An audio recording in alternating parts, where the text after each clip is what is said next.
মুসা আলাইহিস সালাম এই জায়গায় তিনি দাঁড়ালেন। দাঁড়ায় তিনি দেখতেছেন লোকটা যাইতেছে, চেহারার দিকে শুধু তাকালেন, তারপরে চলে আসলেন। চেহারাটা দেখাই তার উদ্দেশ্য ছিল, দেখে ফেললেন। এইবার আল্লাহর কাছে প্রশ্ন করেন মালিক, বিকালবেলা প্রশ্ন করেন মালিক, সকালে দেখছি দুনিয়ার সবচেয়ে বড় নাফরমান, এখন বিকালে দেখতে চাই আমি দুনিয়ার সবচেয়ে বড় ওলি কে, কার উপরে তুমি সবচেয়ে বেশি খুশি তারও একটু দেখতাম। আল্লাহ কই যেখানে সকালে দাঁড়াইছো ওখানেই যে দাঁড়াও, দেখবা ওই দিক থেকে একটা মানুষ আসতেছে, এই মানুষটাই হলো আমার কাছে সবচেয়ে প্রিয়। মূসা আলাইহিস সালাম দাঁড়ায় রইছেন অপেক্ষায়। হঠাৎ করে আল্লাহর পয়গম্বর দেখেন, আল্লাহু আকবার, সকালবেলা যেই লোকটা দুনিয়ার সবচেয়ে বড় নাফরমান ছিল, বিকালবেলায় সে ফিরতেছে দুনিয়ার সবচেয়ে বড় ওলি হইয়া। আল্লাহর কাছে আল্লাহর ওলি হইতে টাইম লাগে না রে ভাই, সব জিনিসে সময় লাগে, আল্লাহর ওলি হইতে সময় লাগে না। মূসা আলাইহিস সালাম এইবার কয় মালিক কিছুই তো বুঝি নাই, আল্লাহ কেমনে কি হলো বুঝি নাই, লোক তো একজনই। আল্লাহ পাক কয় মূসা তাহলে শোনো, আমার বান্দা গুনার কথা মনে কইরা অনুতপ্ত হইয়া তওবা করার নিয়তে বাচ্চাটা কোলে নিয়ে জঙ্গলের দিকে রওনা দিছি। নির্জন জায়গায় গিয়া আমার কাছে তওবা করব, আর নিজের কান্নার সাথে বাচ্চাটারে আমিন কইব। সুবহানাল্লাহ কর। এই নিয়তে বাচ্চাটারে নিয়ে ঘর থেকে বের হয়ে গেছে, কান্না করে করে পাহাড়ের উপরে উঠলো। বাচ্চাটায় কয় আব্বু এত বড় পাহাড়, এর চেয়ে বড় কি আছে? কয় জমিন। বাবা এর চেয়ে বড়? কয় এর চেয়ে বড় সাগর। এর চেয়ে বড়? কয় আসমান। এর চেয়ে বড়? কয় এর চেয়ে বড় তোমার বাবার গুনাহ।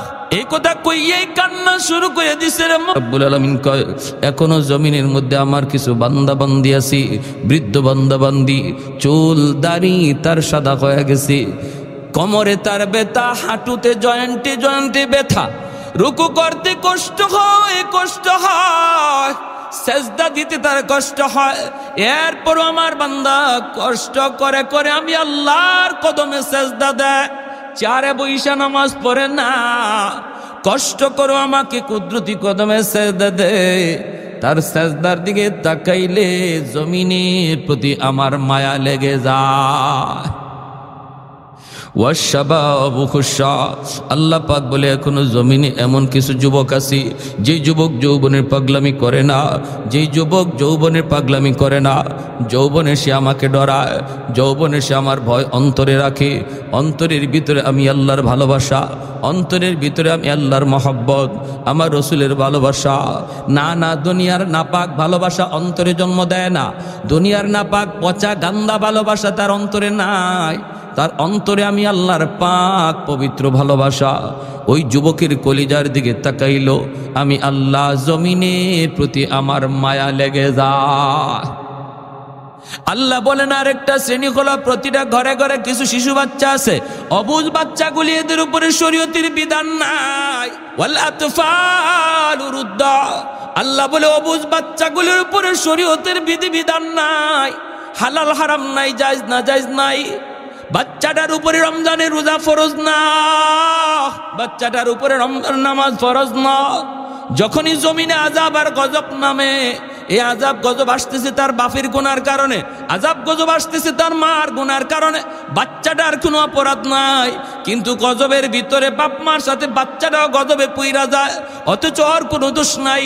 ওই বাচ্চারা টুট ভাঙ্গা কান্না দেখলে আমি আল্লাহর জমিনের প্রতি মায়া লেগে যায়। আল্লাহ পাক বলে জমিনে কিছু পশু পাখি আছে, এই পশু পাখির উপর শরীয়তের কোনো বিধিবিধান নাই, এরা যতদিন আছে জমিনে পশু পাখিও গজবের মধ্যে শামিল হয়ে যায়, পশু পাখিও গজবে শামিল হয়ে যায়, অথচ এদের তো কোনো অন্যায় নাই। ওই পশু পাখি গরু ছাগল হাঁস মুরগির দিকে তাকাইলো, এই জমিনের প্রতি আমি আল্লাহর মায়া লাগে। যদি এই চার শ্রেণী জমিনে না থাকতো, লাজালতুস সামাআ হাদিদা, আসমানকে আমি আল্লাহ লোহা বানাই দিতাম, ওয়াল আরদা খাফসাফা ওয়াত তুরাবা রামাদা, এবার দেখেন আল্লাহর গুসার কথা আল্লাহ বলতেছি, আল্লাহ গুসার কথা আল্লাহ বলতেছি। কেমন গুসার কথা আল্লাহ কয়, লা জাআলতুস সামাআ হাদিদা, আসমানকে আমি লোহা বানায় দিতাম। যেই পরিমাণ গুনাহ জমিনে হইতেছে আসমান লোহা হয়ে যাইত। ওয়াল আরদা খাফসাফা ওয়াত তুরাবা রামাদা, জমিন তামা হয়ে যাইত তামা। ওয়ামা আনজালতু মিনাস সামাই কাতরা ওয়ামা আম্বাতু মিনাল আরদি নাবাতা, এক ফোঁটা রহমতের বৃষ্টি আমি জমিনে দিতাম না, বছরকে বছর বছরকে বছর চলে যেত, বৃষ্টি হতো না, জমিন থেকে একটা শস্যের দানা উঠতে দিতাম না। বাল আনজালতু আলাইকুমুল আযাবা সাব্বা, বরং পরপর জমিনে গজব আর গজব নামতো। কেন গজব এইভাবে নামে না? যেই হারে গুনাহ হয় এই হারে কেন জমিনে গজব আসে না? আল্লাহ বলে এই চার শ্রেণীর কারণে, এই চার শ্রেণীর কারণে। এজন্য মুরব্বীদেরকে যুবক শ্রদ্ধা করবা। যেই মুরব্বীর চুল পেকে গেছে, দাড়ি পেকে গেছে, এই মুরব্বীকে শ্রদ্ধা করবা, সাবধান বেয়াদবি করবা না। ইনি কষ্ট করে সেজদা দে, এই সেজদার খাতিরে আল্লাহ আসমান টিকায় রাখছে। এ যুবক, যেই যুবক মসজিদে যায়, নামাজ পড়ে, আল্লাহকে ডরায়, ওই যুবকগুলিরও তোমরা মায়া কইরো, মায়া কইরো, তাদের সাথেই চইল। সঙ্গী কারে বানাইবা, কারে বানাইবা? বন্ধু তুমি কারে বানাইবা একটু খেয়াল করে দেখো, সে নামাজি নাকি বেনামাজি। বেনামাজি যুবকটারে তুমি বন্ধু বানায়ও না, নামাজি যুবকটারের সাথে তুমি চলো। আল্লাহরে যেই যুবক ভয় করে তার সাথেই সময় দাও, তার সাথে সময় কাটাও, কারণ তার খাতিরে আল্লাহ জমিন টিকায় রাখছে। জমিন বাচ্চাগুলিরে মারধর করবেন না, বাচ্চাগুলির আদর করবেন, বাচ্চাগুলির ধমক দিবেন না। বাচ্চারা দুষ্টামি করবেই, কিন্তু ওরা নিষ্পাপ, ওরা মাসুম। ওদেরকে যত মায়া করবেন আল্লাহ তত খুশি হবে, কারণ তোমারে আমারে আল্লাহ এখনো ফসলি জমিন দিয়া খাওয়া এই ঘরের শিশু বাচ্চাটার খাতিরে। পশু পাখিরে যেভাবে খুশি এভাবে মাইরেন না, গরুটারে অযথাই পিটায়েন না, পিটায়েন না। জানেন আল্লাহ আমারে খাওয়াইতেছে, তোমারে খাওয়াইতেছে এই গরু ছাগলের উসিলায়। অতএব এরা হাইওয়ান হলো, এদের উপরে জুলুম করা যাবে না, অত্যাচার করা যাবে না। কষ্ট পাবে, কষ্ট পাবে। আমার ভাইয়েরা, মুরব্বীদের শ্রদ্ধা করবা, যুবক মুরব্বীদের শ্রদ্ধা করবা। হযরত আলী রাদিয়াল্লাহু তাআলা আনহু, একটা ঘটনা বলে শেষ দিচ্ছি। আলী রাদিয়াল্লাহু তাআলা আনহু মসজিদে নববীর দিকে যাবেন, নামাজ খাড়ায় গেছে, আল্লাহ নবী ইমাম, নামাজ দাঁড়ায় গেছে। হযরত আলী বের হয়েছেন জামাতে শরিক হবেন, কিন্তু একটা গলি পথ দিয়ে যাইতে হয়। এই গলি পথে যাইতেই দেখেন এক বুড়া মানুষ, মুরব্বী মানুষ সামনে পড়ে গেছে। হযরত আলী রাদিয়াল্লাহু তাআলা চিন্তায় পড়লেন, হায় রে, এখন যদি আমার গিয়া রুকু ধরতে হয়, রাকাত পাইতে হয়, তাহলে তো তাড়াতাড়ি যাইতে হবে। তাড়াতাড়ি যাইতে গেলে মুরব্বী বাবাজিরে একটু চাপ দেওয়া লাগবে। চাচা একটু সাইড দেন কইয়া ওনার শরীরটা একটু চাপ দেওয়া লাগবে। এটা কি ঠিক হইব আমার? কারণ মুরব্বী যার চুলদারি পাকা, আল্লাহ তার হাতটারে দেখলে লজ্জা পায়, লজ্জা পায়। এতটা সম্মান আল্লাহ তারে করে, আমি কি এতটা ইজ্জত করবো না? আল্লাহ যারা ইজ্জত করে, এই চিন্তা করে হযরত আলী বলে, না, আমার নামাজ এক রাকাত ছুইটা যায়, ছুইটা যাবে, তবু আমি মুরব্বীর আগে যাব না, তার পিছনে পিছনেই যাব। এইদিকে আল্লাহ নবী রুকুতে চলে গেছেন। এমনি আল্লাহ পাক জিব্রাইল আমিনকে পাঠায় দিছে। জিব্রাইল মায়ার নবীর সামনে হাজির রুকুতে। জিব্রাইল আমিন আইসে কো, মায়ার নবী গো, রুকু থেকে মাথা তুলবেন না যতক্ষণ পর্যন্ত আলী নামাজে শরিক না হয়। মাথা উঠায়েন না গো নবী। আজকে তুমি মুরব্বীর সাথে চোখ লাল করে কথা করি যুবক, যে মুরব্বীর দোয়ায় তোমার ভবিষ্যৎ সুন্দর হবে, যে মুরব্বীর কলিজার দোয়ায় তোমার ভবিষ্যৎ আলোকিত হবে, তুমি তার সাথে চোখ লাল করে বুঝে তাকাইছো, সামনের জীবনটা তুমি অন্ধকার করে দিছো। হযরত আলী রাদিয়াল্লাহু তাআলা এখনো নামাজ আসেন নাই গো নবী, এজন্য রুকুর থেকে মাথা তুলবেন না। আপনাকে আমি বলবো কখন তুলতে হবে। নবীজি রুকু লম্বা করতেছেন, মনে মনে নবীজির তো একটু গুসা, নামাজের মাঝে তো আর জিগাইতে পারেন না, কেন আলী আজকে এত দেরি করলো কেন? নবী তো কোনো কথা বলেন না, রুকু তো লম্বা করতেছেন।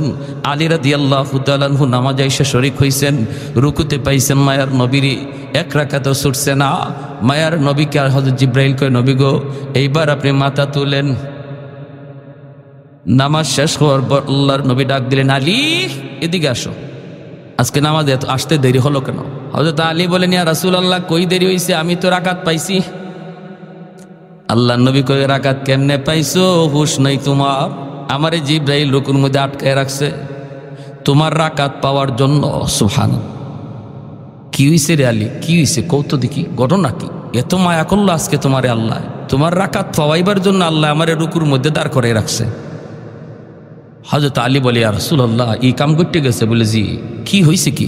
তখন আলী বলতেছেন, ইয়া রাসূলুল্লাহ আমি একজন মুরব্বীরে শ্রদ্ধা করছিলাম। সুবহানাল্লাহ, সুবহানাল্লাহ। ওই মুরব্বী চুলদারি সাদা, যিনি কষ্ট করে আল্লাহরে সেজদা দেয়, আল্লাহ বলেন হাদিসে কুদসি, তার খাতিরে আমি আল্লাহ জমিন টিকায় রাখছি। অতএব তাদেরকে ইজ্জত করা দরকার আসেনি না? নয়। জমিনে ওই মুরব্বী ততদিন পর্যন্ত আল্লাহরে সেজদা দেবে, ওই যুবক ততদিন পর্যন্ত দিলের ভিতরে আল্লাহর ভয় রাখবে, যতদিন পর্যন্ত সমাজে উলামায়ে কেরামের মেহনত থাকবে, মাদ্রাসা থাকবে, মসজিদ থাকবে, উলামায়ে কেরামের আওয়াজ থাকবে, কোরআনের আওয়াজ চলবে, ততদিন মানুষ দিলের ভিতরে আল্লাহর ভয় রাখবে। এজন্য মূলে এই জমিন টিকায় রাখার পিছনে উলামায়ে কেরাম উসিলা, উলামায়ে কেরাম উসিলা। এজন্য উলামায়ে কেরামকে মহব্বত করব, দিল থেকে ভালোবাসবো, আলেমদের সাথে চলবো। আলাইকুম বিমুজালাসাতিল উলামা। আল্লাহ নবী কয় ফিতনার জামানায় আমার উম্মতের উলামায়ে কেরামের সাথে যারা সবসময় সময় কাটাইব, আমি আল্লাহ কুদরতিভাবে আল্লাহ তার ঈমানকে হেফাজত করবে। এই ফিতনার জামানা চলে এসেছে। নিজে নিজে একা একা ঘুরবেন না, একা একা বাহাদুরি করবেন না। আমি আমল করব, কিন্তু সম্পর্ক রাখবো আলেমদের সাথে। কারা কারা রাজি হাত উঠে আল্লাহকে দেখা। আল্লাহ তুমি কবুল করো, মঞ্জুর করো। সবাই বলে আমিন, সবাই বলে আমিন। ওয়া আখির দাওয়ানা আনিল হামদুলিল্লাহি রাব্বিল আলামিন।